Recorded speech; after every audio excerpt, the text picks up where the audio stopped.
I never imagined the woman I promised to spend my life with, the one I pictured beside me as we grew old, would one day look me straight in the eye and calmly say, "I deserve to see other people." It wasn't shouted during an argument or whispered in a late-night confession. It was a quiet Saturday morning, over pancakes and coffee, said as casually as asking me to pass the cream. Her name was Clara. We'd been married 7 years, no kids, and we'd weathered plenty together. Job changes, money struggles, family drama. Nothing could have prepared me for that moment. I froze, coffee cup halfway to my lips. "You're joking, right?" I asked. She didn't flinch. Her face was calm, her voice steady. "No.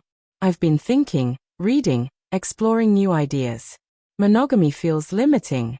I want to experience more, but stay married." "You mean an open marriage?" She nodded, took another sip of coffee. "Yes. You can stay, or you can leave. It's your choice." There was no guilt in her tone, no plea for understanding, just a quiet certainty, as though she had uncovered some great personal truth and was merely informing me of it. I didn't fight her. I didn't yell. I just said, "All right." It wasn't surrender, it was strategy. For the next 10 days, I played the role of the supportive husband. I cooked dinner, cracked jokes, smiled when she seemed lighter, freer, like she had found some secret key to happiness. Then came the announcement. A date. Friday night. "He's a painter," she said with a little smile, excitement glinting in her eyes.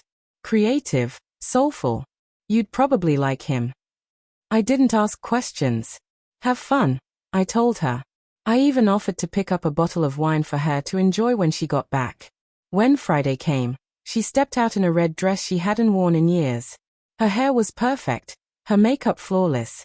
She looked like the woman I used to take on dates, the version of herself that used to be just for me, now carefully put together for someone else.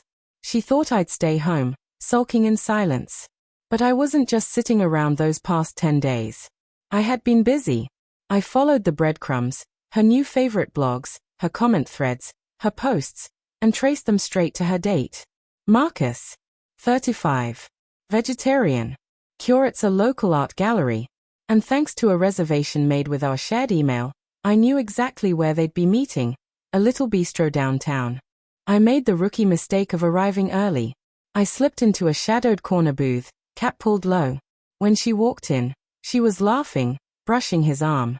He leaned toward her, smooth and practiced, all charm. I sat there for an hour, heart pounding, recording every detail in my mind. Then I left quietly, but I didn't go home. Instead, I drove to her father's house. Clara adored him, a traditional man who had always treated me like the son he never had.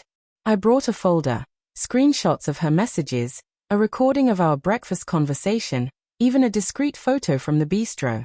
When he opened the door, I handed it to him with a calm, steady smile. "What's this?" he asked. "Clara will come to you soon," I told him. "She'll say I wasn't enough, that I was controlling.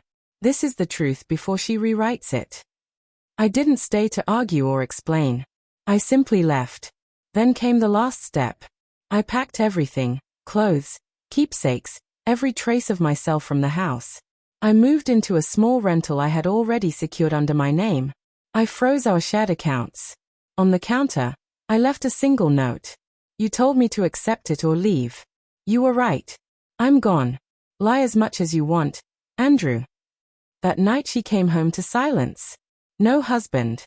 Just my words waiting for her.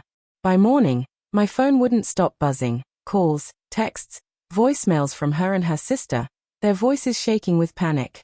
"Please, let's talk. I didn't want this. You just disappeared." Yes, I disappeared. Not because I couldn't compete with the man who painted her a pretty picture, but because when someone tells you to either accept their betrayal or walk away, they are showing you they don't value you, only what you give them.